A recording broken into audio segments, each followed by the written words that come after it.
अस्सलाम वालेकुम। फ़िल्म के आगाज़ में हम देखते हैं कि एक औरत राख के नीचे से गुज़रती है, शायद इसके बढ़ते हुए सालों की अलामत के तौर पर। इसका जिस्म इस हद तक कमज़ोर हो गया है कि वो वापस नहीं उठ सकती। बाद में वो एक रस्सी के एक सरे को मेज़ से बांधती है और दूसरे सरे को खिड़की से बाहर फेंक देती है। ऐसा लगता है कि वो इस अपार्टमेंट से बहुत नफ़रत करती है और किसी भी कीमत पर इस अपार्टमेंट से बाहर जाना चाहती है। यहाँ तक कि अगर इसे इस काम के लिए विंडो इस्तेमाल करने की ज़रूरत हो, बुढ़ापे और कमज़ोरी के बावजूद वो हिम्मत नहीं रखती और किसी तरह खिड़की से बाहर आने के बाद इसने रस्सी पकड़ ली। इसने रस्सी को मजबूती से थाम लिया, लेकिन जब वो नीचे चढ़ने की कोशिश कर रही थी, फिर अचानक इसके हाथ-पाँव फिसल गए। नतीजे के तौर पर वो आहिस्ता-आहिस्ता गिर जाती है। इसे देखकर ऐसा लगता है कि वो गिरकर मर जाएगी।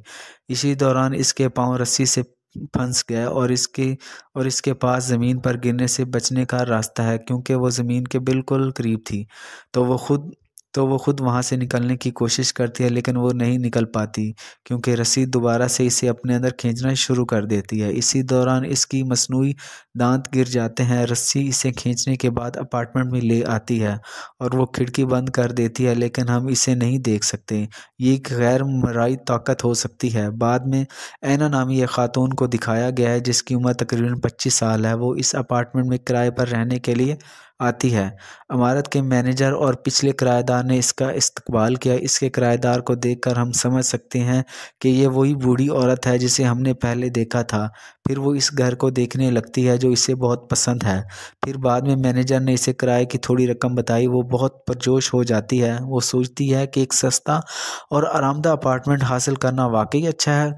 अपार्टमेंट में रहने के लिए ऐना को दस्तखत करने के लिए मुआहदे के कागजात दिए जाते हैं। दस्तखत करने से पहले वो बूढ़ी खातून से पूछती है कि आप अपार्टमेंट क्यों छोड़ना चाहती हैं। बूढ़ी औरत कुछ देर खामोश रही और कहने लगी, दरअसल मैं यहाँ से जा रही हूँ क्योंकि मैं दुनिया का सफ़र करना चाहती हूँ। ऐना दुनिया के सफ़र के बारे में अपने बयान के बारे में सुनकर काफ़ी अजीब महसूस करती है। वो सोचती है, वाह, इसकी उम्र की औरतें मर रही हैं और अपने घरों में आराम कर रही हैं, और वो दुनिया का सफ़र करना चाहती है।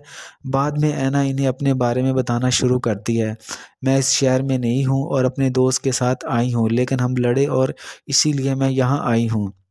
जो वो इन्हें अपने बारे में बता रही थी, बूढ़ी औरत परेशान हो रही थी, क्योंकि वो कागज़ात पर दस्तखत नहीं कर रही और वक़्त ज़ाया कर रही है। वो ऐना से पूछती है कि क्या इसे ये अपार्टमेंट लेना है या नहीं, या सिर्फ़ बात करने के लिए यहाँ आई है? और ऐना कहती है, क्यों नहीं, मुझे ये अपार्टमेंट चाहिए। बाद में जब वो इस मुआहदे के कागज़ात देती है और वो दस्तखत करने लगती है, कलम काम नहीं करता था, लेकिन बूढ़ी औरत इसे कलम देती है और इस अपार्टमेंट को किराए पर लेने के अमल से गुज़रती दिखाई दे रही थी। जैसा कि उन्होंने मुआहदा किया, ऐना ये अपार्टमेंट किराए पर ले लेती है। बूढ़ी औरत अपना सामान बांधकर वहाँ से चली गई।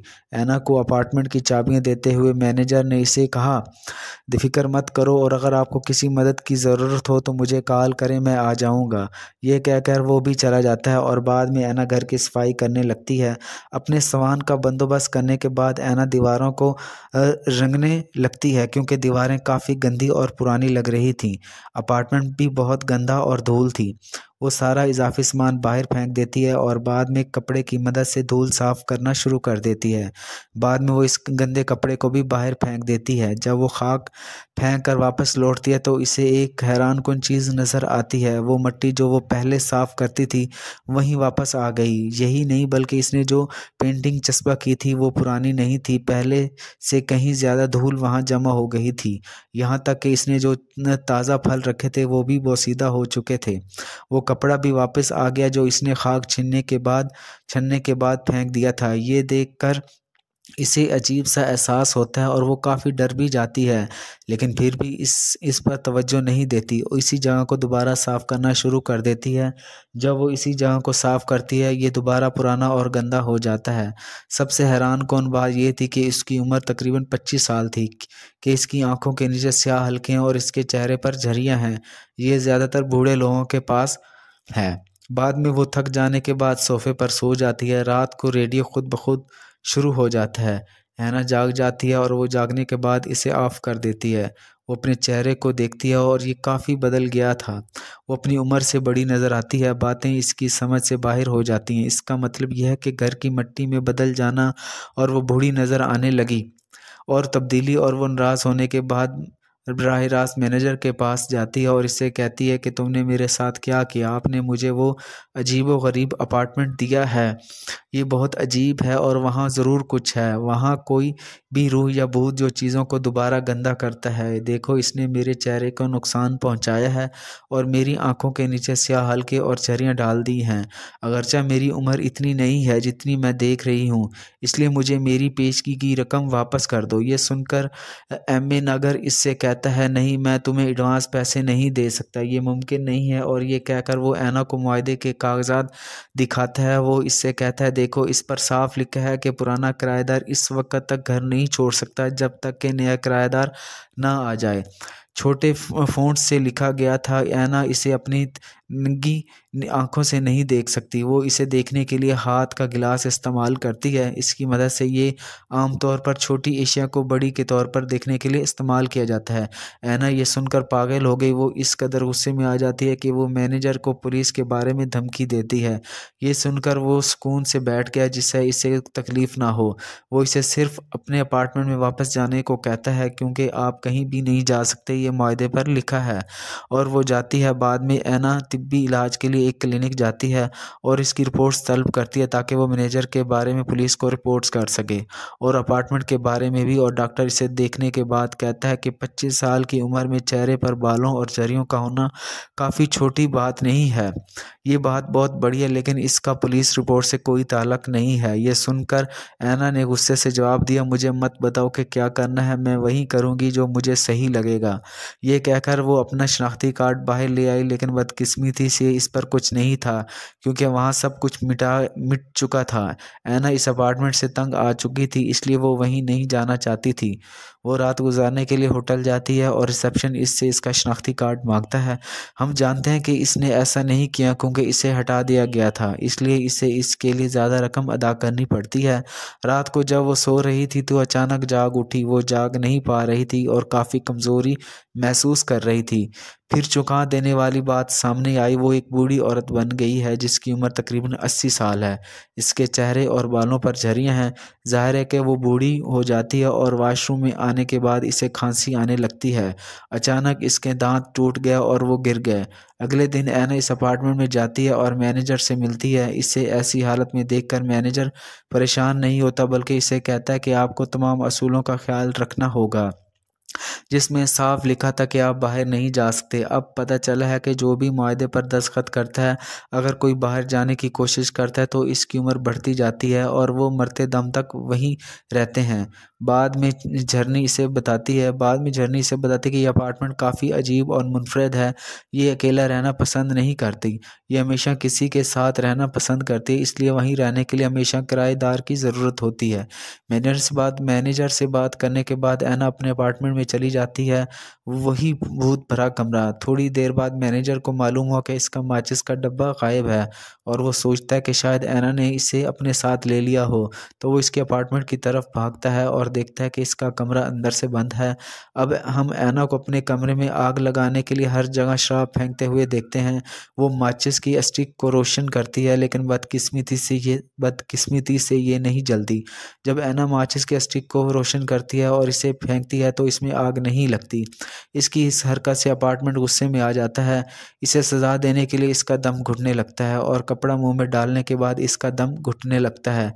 इसका दम घुट रहा था और नीचे गिर रही थी और वो कुछ ताज़ा हवा लेने के लिए बेचैन थी। बाद में मैनेजर इसकी किसी तरह अंदर आता है और मुंह से कपड़ा निकाल कर अपनी जान बचाती है और आखिरी सांसें ले रही थी। और अजीब बात ये थी कि ये ऐना का वही कपड़ा था जो धूल साफ करने के काम आता था। थोड़ी देर बाद जब वो नॉर्मल हो गई तो मैनेजर ने इसे पानी दिया और इसे अपार्टमेंट के बारे में सब कुछ बताता है। वो इसे बताता है कि ये काफ़ी पुराना अपार्टमेंट है, तब से कोई इस अपार्टमेंट में रह रहा है। इस अपार्टमेंट में कुछ अजीबो गरीब है, जैसा कि कोई रूह या भूत ये सब करता है। एक दिन कुछ लड़कियां यहाँ रहने आईं, लेकिन कुछ दिनों के बाद वो बूढ़ी हो गईं जैसे आप बन गई हैं। ये खबर हर तरफ फैली और फैल गई। तब एक आदमी को लगा कि कोई रूह या भूत, इसलिए इसने वहाँ जादू करने की कोशिश की, लेकिन वो अपने मंसूबे में कामयाब ना हो सका और वो बुरी तरह मर गया। इसका मतलब है कि इस अपार्टमेंट में जो कुछ है वो काफ़ी ख़तरनाक है।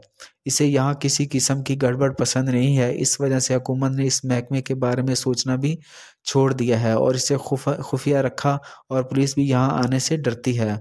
वो इसके खिलाफ कोई कार्रवाई नहीं करती। और जब मैनेजर जा रहा था, इसने इसे मशवरा दिया कि अगर तुम इस अपार्टमेंट से जान छुड़ाना चाहती हो, आपको किराएदार तलाश करना होगा, क्योंकि आपके पास यही वाहिद रास्ता है और आप बाहर जा सकती हैं। दूसरी सूरत में आप इससे बाहर नहीं जा सकती। आगे हम देखते हैं कि ऐना तैयार होने के बाद मदद के लिए अपने दोस्त के पास जाती है। ज़ाहिर है वो बूढ़ी हो गई थी और वो इसे पहचान नहीं सकता। वो इसे बताने की कोशिश करती है, मैं ऐना हूँ, मुझे पहचानो। वो सोचता है कि बूढ़ी औरत ये कहना चाहती है कि वो ऐना की दादी या नानी है। इसी दौरान इसके दोस्त की बीवी वहाँ आती है, क्योंकि इसकी शादी हो गई थी और वो इसे लेने आई थी। अब इसे मालूम हुआ कि वो दोनों हैं रहने के लिए किराए का अपार्टमेंट तलाश करते हैं। अगरचे इसके लिए एक अच्छा मौका था कि वो इस अपार्टमेंट को इससे छुटकारा पाने के लिए दे दें, लेकिन वो कुछ नहीं कहती और इन्हें वहाँ से जाने देती है। रात को जब ऐना सो रही थी तो रेडियो ऑन होने लगता है। वहाँ बहुत सी चीज़ें ऑन होने लगती हैं। ऐसा लगता है कि अपार्टमेंट इसकी मदद और दोस्ती करना चाहता है, जैसे जैसे ये इसके लिए खाना और चाय बनाती है, और जब वो बेदार होती है, इसके सामने खाना तैयार था, लेकिन वो इसे नहीं खाती और फेंक देती है। वो वहाँ चाय देखती है, लेकिन इसे अंदाज़ा नहीं कि इस अपार्टमेंट ने इसे बनाया है। इसने इसे लेने का फ़ैसला किया और चाय को आहिस्ता आहिस्ता कप में डाला और इसे लेना शुरू कर देती है। और वो वाकई चाय पसंद करती है और वो बिस्किट लेती है जो इसने कूड़ेदान के पास फेंका था, और इसे खाना शुरू कर देती है। बेचारी ऐना काफ़ी कमज़ोर और नाजुक थी कि इसे चलने के लिए झड़ी का इस्तेमाल करना पड़ा। इसकी हालत देखकर वो एक 100 साल की बूढ़ी औरत लग रही थी। जब वो अपने हाथ को देखती है तो इसे ऐसा महसूस होता है जैसे इस पर कोई चीज़ चल रही हो। वो अपनी जल्द को छीलना शुरू कर देती है कि अंदर क्या है, और वो ये देखकर हैरान रह जाती है कि इसकी जल्द आसानी से निकल रही है। वो अपने बाजू के अंदर तार जैसी अजीब चीज़ देखती है। वो समझती है कि इसकी दुनिया से रुखसत होने का वक़्त आ गया है। इसका मतलब है इसकी मौत का वक़्त, और वो मैनेजर को अपने पास बुलाती है। अगले मंजर में हम देखते हैं कि एक जोड़ा इस अपार्टमेंट को देखने आता है। ये जोड़ा कोई और नहीं बल्कि ऐना की दोस्त और इसकी बीवी थी। दूसरे लोगों की तरह वो भी कम किराया और मैनेजर और फर्नीचर देखकर खुश हो जाते हैं। वो वाकई पसंद करते हैं कि कोई भी इनके आसपास नहीं रहता, इसलिए वो फ़ौरन मुआहदे पर दस्तखत करने के लिए तैयार हो जाते हैं। ऐना का दोस्त मुआहदे पर दस्तखत करने लगता है। अचानक फिर ऐना अपने इर्द गिर्द की चीज़ों को देखना शुरू कर देती है। अचानक इसे वक़्त नज़र आने लगता है जब वो वहाँ आती थी, जिसका मतलब है कि जब वो फंस गई थी। थोड़ी देर बाद वो अपने दर्द को महसूस करती है। मैं इन तमाम हालात से कैसे गुजर रही हूँ, वो नहीं जानती कि ये किसी के साथ हो जो इसके साथ हुआ है। इसलिए वो अपने दोस्त को रोकने के लिए इसके हाथ पर गर्म चाय फेंकती है। बाद में वो इसे इस मुआहदे से अलग कर देती है। वो चीखने के बाद इसे नतीजा करती है, तस्बीह करती है कि यहाँ से चले जाओ और यहाँ से कभी वापस ना आना। वो बग़ैर कुछ कहे वहाँ से चले जाते हैं। ज़ाहिर है वो जा चुके थे, और इसका मतलब है कि ऐना ने वहाँ से जाने का आखिरी मौका खो दिया था। हालांकि अगर वो चाहती तो अपने दोस्त को इससे बदला लेने के लिए फंसा सकती थी। वो अपने आखिरी साल भी बाहर गुजार सकती है, लेकिन इसने ऐसा नहीं किया, क्योंकि इसके दिल में आज भी अपने दोस्त के लिए मोहब्बत और इंसानियत है। इसने खुदगर्जी नहीं दिखाई बल्कि अपने दोस्त को बचाया। ऐसा करके इसने अपनी जान कुर्बान कर दी है। वो किसी भी तरह से इस तबाहशुदा अपार्टमेंट को ख़त्म करना चाहती थी। मैनेजर ये देखकर चौंक जाता है। जब मैनेजर वहाँ से जाने ही वाला था तो ऐना ने इससे कहा, मुझे जाते वक्त दरवाज़ा बंद करने का एहसान करो और कई सालों तक वापस ना आए, क्योंकि वो इस अपार्टमेंट को ख़त्म करने की कोशिश कर रही थी। क्योंकि वो ये भी मानती थी कि अगर वहाँ कोई ना आए, लोगों को मारने के इस अपार्टमेंट के चक्कर ख़त्म हो जाएगा। यानी ना लोग बूढ़े होंगे और ना ही मरेंगे, और अगर किसी किस्म की लानत हो तो वो भी टूट जाएगी, और इस अपार्टमेंट में किसी किस्म की रूह और भूत भी मर जाएगी। मैनेजर इसकी इस बहादुरी की तारीफ़ करता है और इसे अलविदा कहकर चला जाता है। इसके जाने के बाद ये हम ऐना के इस अपार्टमेंट में अकेला देखते हैं। ना कोई इससे मिलने आएगा और ना ही इसमें इतनी ताकत है कि वो नीचे जा सकती है, और इसकी हालत देखकर ऐसे लगता था जैसे इसकी मौत का वक़्त आ गया हो। हो, इसलिए खिड़की के पास जाने के बाद वो ताज़ा हवा महसूस करने लगती है और अब वो पुरस्कून महसूस करती है जिसको वो तरस रही थी। वो जिस मुसीबत से गुज़र रही थी आज ख़त्म होने वाली थी, क्योंकि इसने अपनी तकदीर को कबूल कर लिया था। बाद में सोफ़े पर सुकून से बैठने के बाद वो इस अपार्टमेंट से कहती है ये सब रोकने के लिए वो इसे छोड़ दे। बाद में इसकी आंखें बंद हो जाती हैं और वो सोफ़े पर अपना सर रखती है। ऐसा लगता था कि ये सोफ़ा इसका आखिरी आरामगाह हो। इसका मतलब है कि वो यहाँ ख़त्म हो जाएगी। सोफ़ा धीरे-धीरे इसका सर निगलता चला गया और अब इसका हिस्सा बन गया। फिर वो आहिस्ता-आहिस्ता सोफ़े में धँस गई। वो पूरी तरह इसमें मगन थी और आखिरकार सोफ़ा इसका लिबास ही रह गया और आखिरकार सिर्फ़ इसका लिबास ही रह गया। बाद में ऐना का दिल एक तार की तरह बनता है और सोफ़े के कुशन के साथ बग़ैर किसी रुकावट के मिल जाता है। इसका सर भी सोफ़े पर सफ़ेद कपड़े में लिपटा हुआ है। अब हम सीखते हैं कि ये अपार्टमेंट किस तरह अपने बाशिंदों को अपनी तंज़ीन व आसाइश के लिए फंसाता है और फ़िल्म इसी नोट पर ख़त्म होती है। देखने के लिए शुक्रिया।